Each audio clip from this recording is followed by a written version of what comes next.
Hello everyone, welcome you to another session of teaching ICSE biology. In this session we will discuss chapter 6, that is seed structure and germination, which is included in unit 3 plant physiology of your course book. In this session we will start with the chapter that is seed, its types and structure.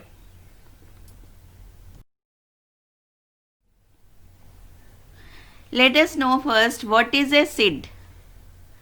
A seed may be defined as a fertilized matured ovule which possesses an inactive embryo and reserves food for its further development. For example, gram, bean, pea, seeds, etc.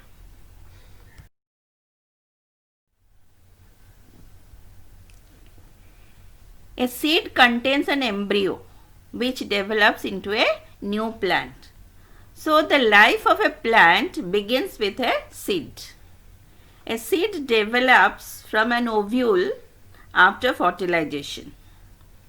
It is formed as a result of fertilization of an egg nucleus with a male gamete nucleus within the embryo sac of an ovule. This process of fertilization we had already discussed in our previous session.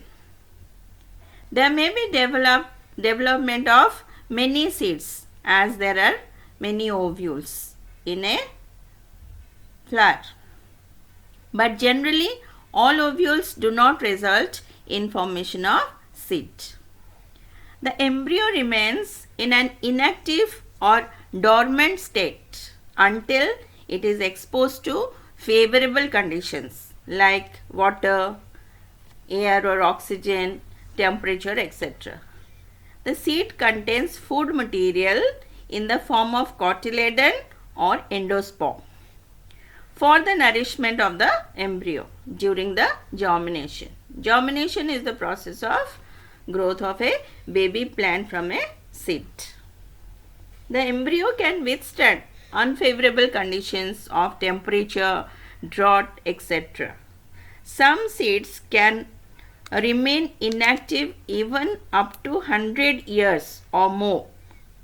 During favorable conditions, seeds start germinating, that is growing into a baby plant, using the food material stored in it.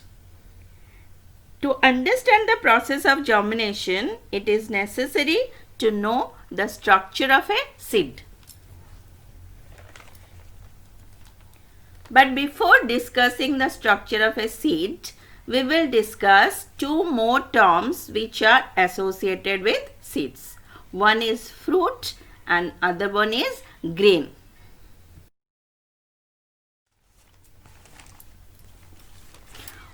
What is a fruit? Fruit is the enlarged ripened ovary. The ovarian wall forms the fruit wall enclosing the seed inside it. The fruit wall is called pericarp. The function of fruit is fruit protects the seed and it also helps in seed disposal. In the picture you can see apple seed. Other examples also we can think of, that is mango seed, pea pod, etc.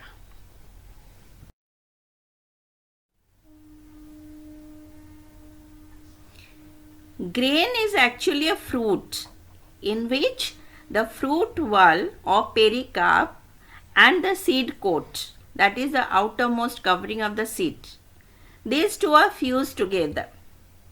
The fruit wall pericarp and the seed coat are fused together to form a protective layer, as we see in corn, maize, wheat, etc.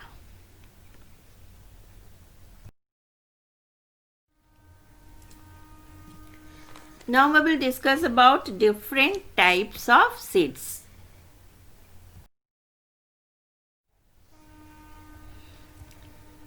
There are two types of seeds mainly on the basis of the number of cotyledons present in a seed.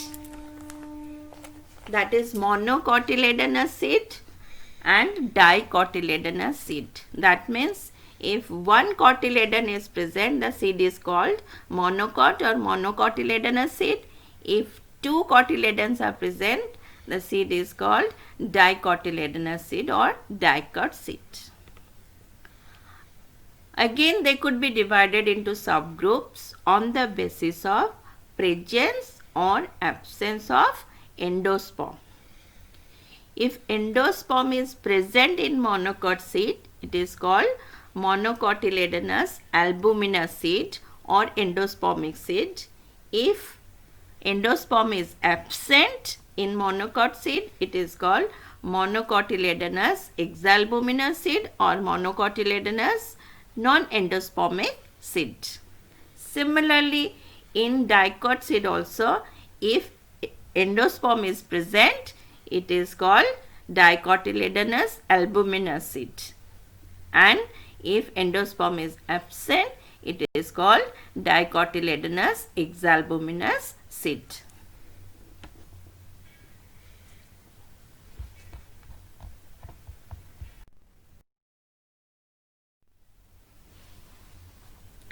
Let us know what is a cotyledon, what is endosperm, and what are the differences between them.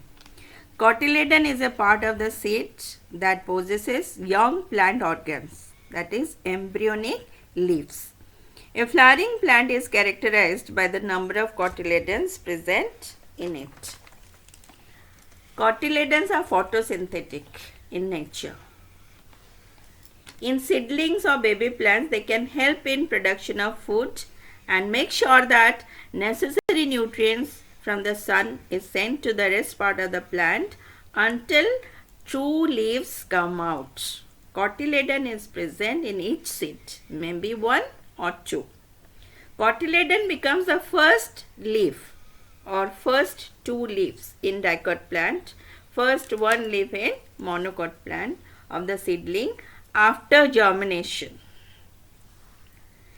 Leaf of the embryo which absorbs nutrients. That is the first leaf or seed leaf, it is called in a baby plant or seedling. So cotyledon is responsible for both absorption and storage of nutrients. Endosperm is the tissue that is produced inside the seed of most flowering plants. It surrounds the embryo. It is basically the food storage for the seed. As we had discussed in previous session, endosperm is formed at the time of double fertilization when one male nuclei fuses with the secondary nucleus or polar nuclei inside the embryo sac. The endosperm provides nutrition to the developing embryo, while young seedlings gets its nutrition from the cotyledon. In some seeds, by the time the embryo gets fully developed, endosperm is fully utilized or absorbed by the embryo. So in all mature seeds, endosperm may not be found, but cotyledon is found in all seeds. Endosperm is not photosynthetic, but cotyledon is photosynthetic. Endosperm may be digested completely before the seed germinates, whereas cotyledon remains until the seedling or baby plant is capable of photosynthesis. In some seeds, cotyledon completely absorbs food stored in endosperm.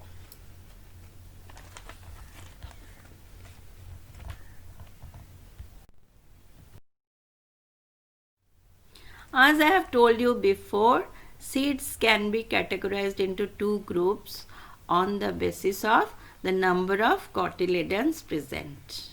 If one cotyledon is present, it is monocotyledonous seed, and if two cotyledons are present, it is dicotyledonous seed. As you see here in the picture, the bean seed is a dicot seed or dicotyledonous seed, but corn seed is a monocot seed.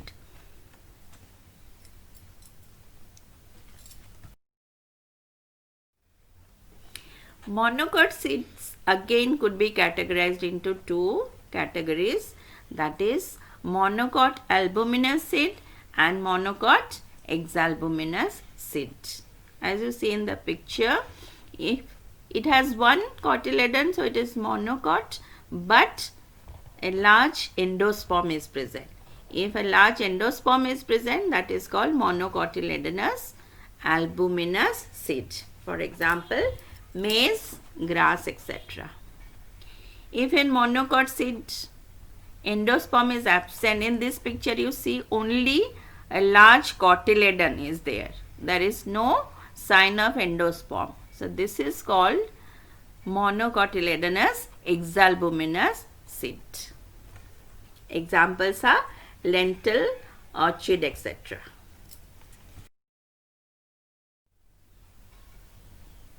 Similarly, dicotyledonous seeds also can be categorized into two groups on the basis of presence or absence of endosperm.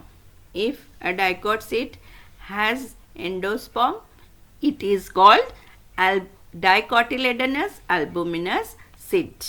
For example, coffee, custard, etc.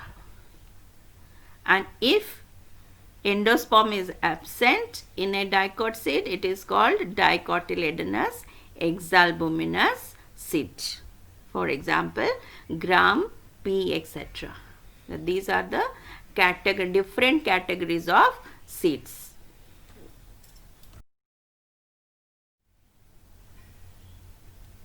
Apart from different types of seeds, seeds also vary in their size and shape. When we consider the size of the seed, the poppy seeds are considered as small seeds. Bigger than the poppy seeds are pumpkin seeds, mango seeds. They are considered as large seeds. But the largest seed is coconut seed or double coconut seed.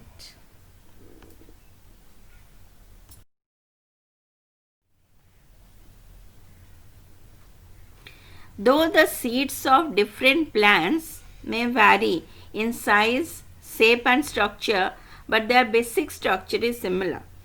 A mature seeds consist of two essential parts, that is seed coat and embryo. The outermost covering of the seed is known as seed coat. It develops from the integument of the ovule.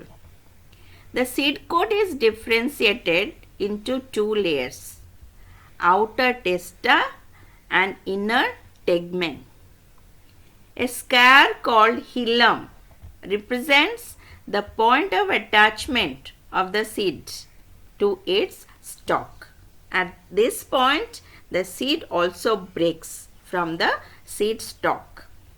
Just below the hilum and very close to it is a very small pore, very minute pore is present. That pore is called micropyle. Micropyle helps the seed to absorb water during germination and provides passage for the diffusion of respiratory gases.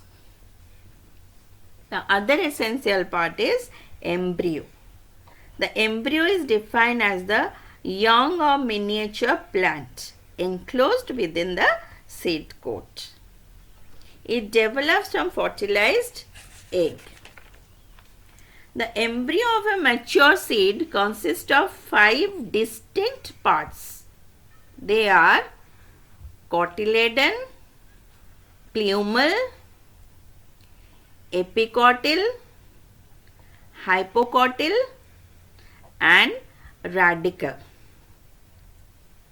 The plumule, epicotyl, hypocotyl and radicle together constitute the embryonic axis. First we'll discuss about cotyledon. The cotyledons are also known as seed leaves. In dicot seeds, 2 cotyledons are there, and in monocots, 1 cotyledon is present. In dicots, two cotyledons are attached laterally from both sides of embryonic axis by small stalks. In monocots, one cotyledon is joined to the embryo. The part of the embryonic axis below the point of attachment of cotyledon is known as hypocotyl. The basal tip of hypocotyl is known as radicle, which on germination of the seed gives rise to the root of the plant. The part of the embryo axis lying immediately after the point of attachment of cotyledon is known as epicotyl. Plumule is present at the tip of epicotyl. When the seed germinates, plumule gives rise to the shoot. These are the basic structures of a seed.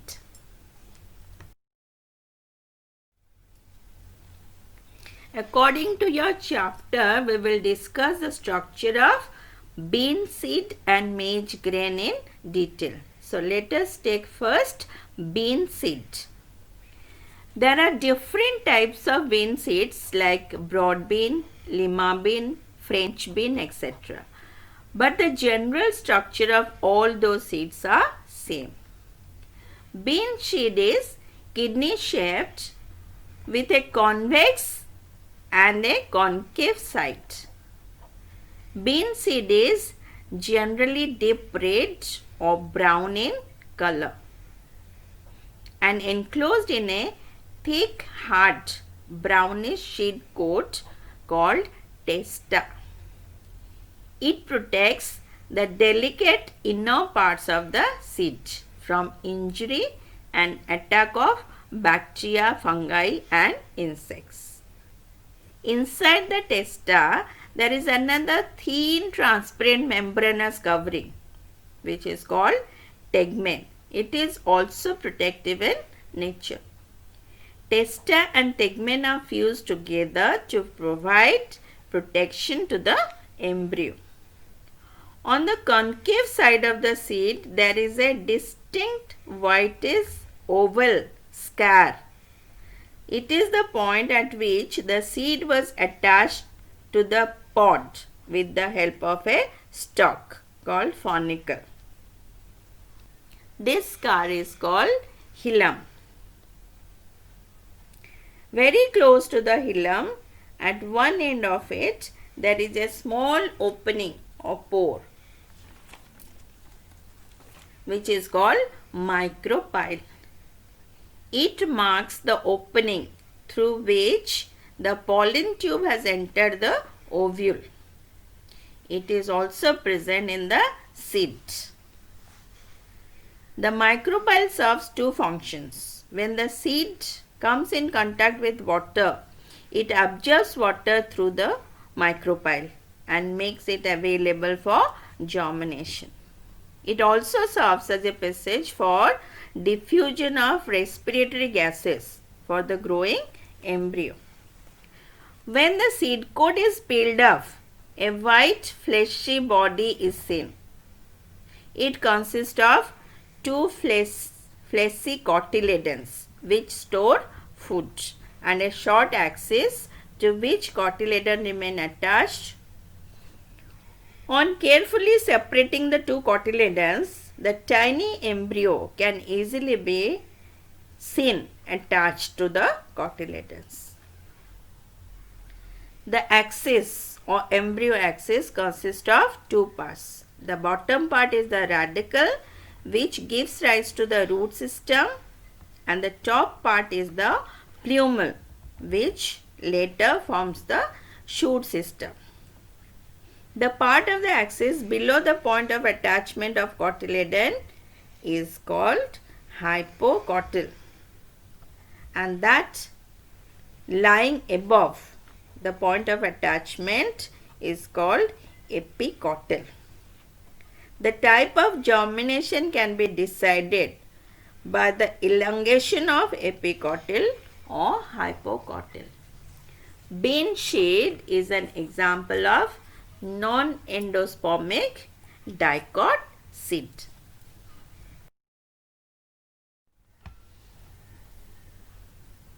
Now we are going to discuss the structure of maize grain.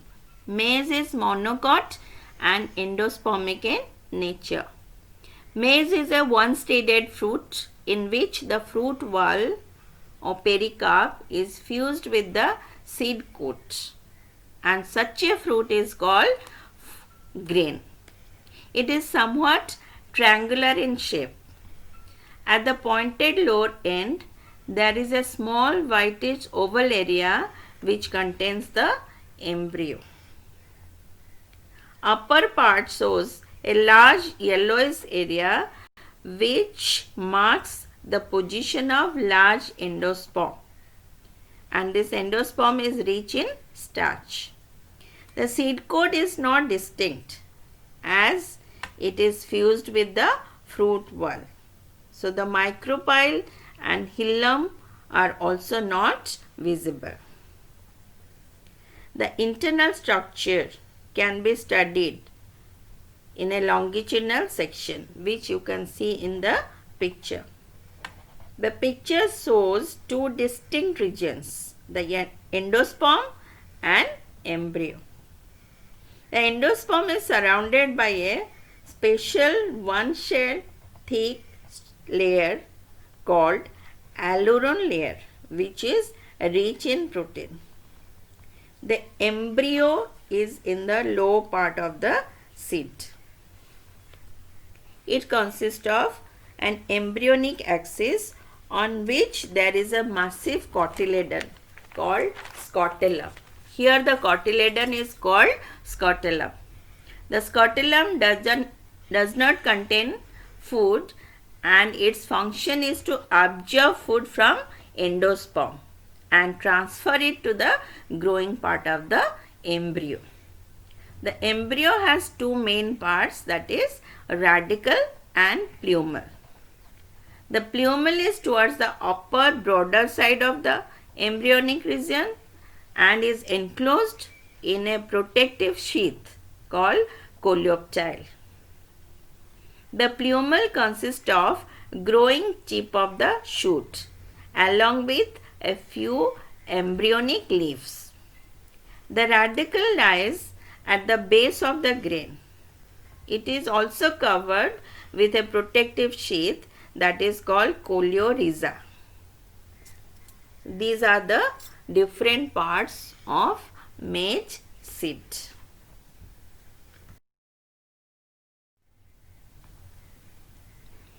Now we will discuss a differential account of bean seed and maize grain. As we had discussed before, bean seed has two cotyledons, but maize grain has one cotyledon, and the cotyledon is called scutellum. In bean seed, no endosperm is present, but in maize grain, a large endosperm is present. In bean seed, embryo is large in size, whereas in maize, the embryo size is small. Plumule leaves, the first leaves, the embryonic leaves, are folded in bean seeds. But in maize, the plumule leaves are rolled, not folded. In bean seeds, the plumule size is large in comparison to maize, where the plumule is very small.